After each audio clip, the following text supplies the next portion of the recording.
วันครบรอบ35 ปีของสัญญาพิเศษมิตรภาพลาวเวียดจากวันที่17เดือนกรกฎาคม1977มาจนถึงมื้อนี้สาวหลัก7ขอฝากบทกวีลาวเพื่อเป็นอุทาหรณ์สอนใจให้แก่ขบวนการต่อสู้เพื่อประชาธิปไตยบทกวีบทนี้มีชื่อว่าอย่าหลงเล่กลของแก้วถ้าจะคิดกอบกู้เอาศาสตร์คืนมาเรียกห้องซิดปวงประสาที่ขาดมานานแล้วอย่าลงก้นแก้วห่างวางอุบายคือข้าวก่อนลาวขาลาวจนว่าเกิดเดือดร้อนนอนไห้หลังน้ำตาพักผู้นำเดี๋ยวนี้พ่วมเลือดบ้าปัญญาโง่ยอมแก้วสูญเสียแนวนำพันพืชเขาเหนียวบูฮานเว้าเขานำเผาผ่านม่างยายกำลังไปถูกทีซ่อนอยู่โลกเสรีลี่อยู่ทั่วทุกห้องนำปองให้ขาลาวทุกเขตแดนด่านดาวถึกปั่นป่วนส่วนกับว่าพักยินดีหับให้เต่าคืนเมื่อบ้าน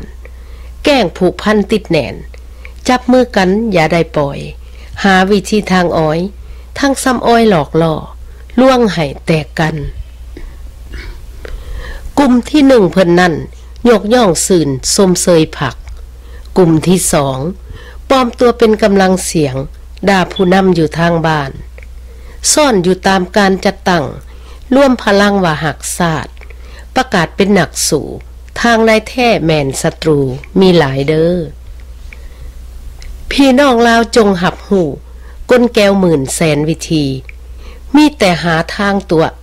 ยั่วลาวให้เข็นขาตัวอย่างเห็นมาแล้ววิธีแก้วมันหย่องโลหิตเดียว2อายน้องยังปืนจ้องเดใส่กันจนเป็นเหตุให้บ้านเมืองลาวแตกสารทิศแก้วขี้หิดมันปองอยู่บ่มีวันสิ้นญาติเอาดินดอนบ้านเฮือนซ่านบ่อนเฮาอยู่ตัดยุงยางแคนดูสับในพื้น10,000 ล้านขนเมื่อบ้านเก่ามันลาวนอกหนักต่อต้านผู้สูงส่งอุดมการณ์พวกพีมานกำลังนำคอยระวังเอาไว้อย่าลงไหลตกบ่วงในคำลวงและคำขู่หนักต่อสู้สติต้องเที่ยงมันประสานก้อนกลุ่มเดียวก้นของแก้วห้อยเลี่ยวเกี่ยวกอดเกาะกินไผหักดินแดนลาวคนนั่นแก้วปองขาผู้ได้ปัญญาปู่แก้วถนอมหักห่อย่อขึ้นนั่งเก้าอี้เอามือซี่สั่งการเดี๋ยวนี้พวกจอมโจรปุ้นบ้านย้ายอยู่ทั่วโลกาพากันวางยาผิดเพื่อเบื่อเมาขบวนตาลจงประสานกันไว้อย่าจิตไวใจเสื่อง่ายนักต่อสู้ลาวนอกและลาวในถ้าหักซาดจงลุกขึ้นทำลายม่างระบอบมารฐานเอ่ย